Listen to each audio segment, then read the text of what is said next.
দেলোয়ার হোসেন সাইদী সাহেব অত্যন্ত জনপ্রিয় একজন মানুষ।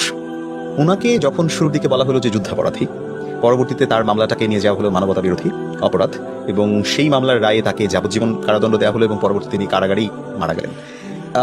এই মামলার বিষয়ে আপনার কাছ থেকে একটু শুনতে চাই যে মানে আমরা আসলে এই মামলাটাকে আপনার মূল্যায়নটা কি, কোন কোন জায়গায় ওনাকে কি আসলে অপরাধী বলা যায় কিনা? আমার বিশ্বাস সাধারণ মানুষেরও এ ব্যাপারে অনেক প্রশ্ন আছে।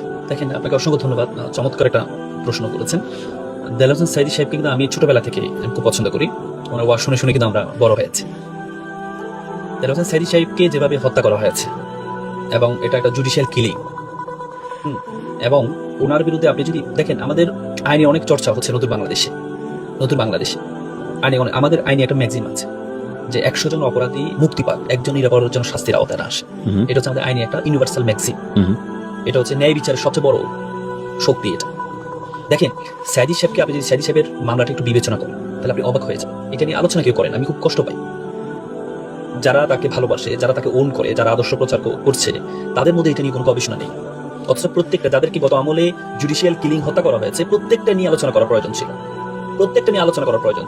আপনি দেখেন কাদের মোল্লা সাহেবের, আপনি তার চিন্তা করেন, তাকে কাদের মোল্লা সাহেবের যখন মামলাটা, ওনাকে যখন যাবজ্জীবন দিল, তখন কিন্তু আমাদের যে এই আইন আছে, সে আইনে কিন্তু রাষ্ট্রপক্ষ আপিল করার কোনো সুযোগ ছিল না, আসামি পক্ষ আপিল করার সুযোগ ছিল। রাষ্ট্রপক্ষ সে আইনটা পরিবর্তন করে, তার পরিবর্তন, আপনি যখন আইন পরিবর্তন করবেন, তখন আইন যেদিন থেকে পরিবর্তন করবেন তারপর থেকে কার্যক্রম শুরু হবে।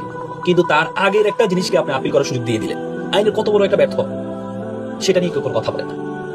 আপনি সাইদী সাহেব দেখেন, সাইদী সাহেবের মোট 8টা অভিযোগ ওনার বিরুদ্ধে দেওয়া হয়েছে। 8টা অভিযোগ, তার মধ্যে 2টি অভিযোগে প্রমাণিত হয়ে ওনাকে যাবজ্জীবন দেওয়া হয়। 2টি অভিযোগ কি? একটা হচ্ছে ইব্রাহিম কুটি হত্যা মামলা, আর একটা বিশাবালী হত্যা।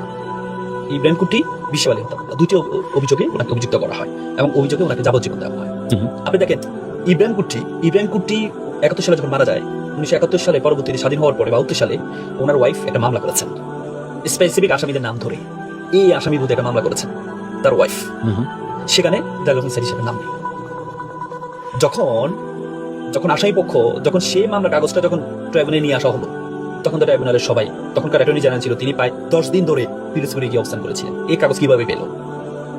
আপনি আপনার স্ত্রীকে, আপনার স্বামীকে হত্যা করা হয়েছে, স্ত্রী মামলা করেছে, সেই মামলায় যিনি, যাকে বলা হচ্ছে মূল আসামি, তিনি, তার নামটি উল্লেখ করা নেই।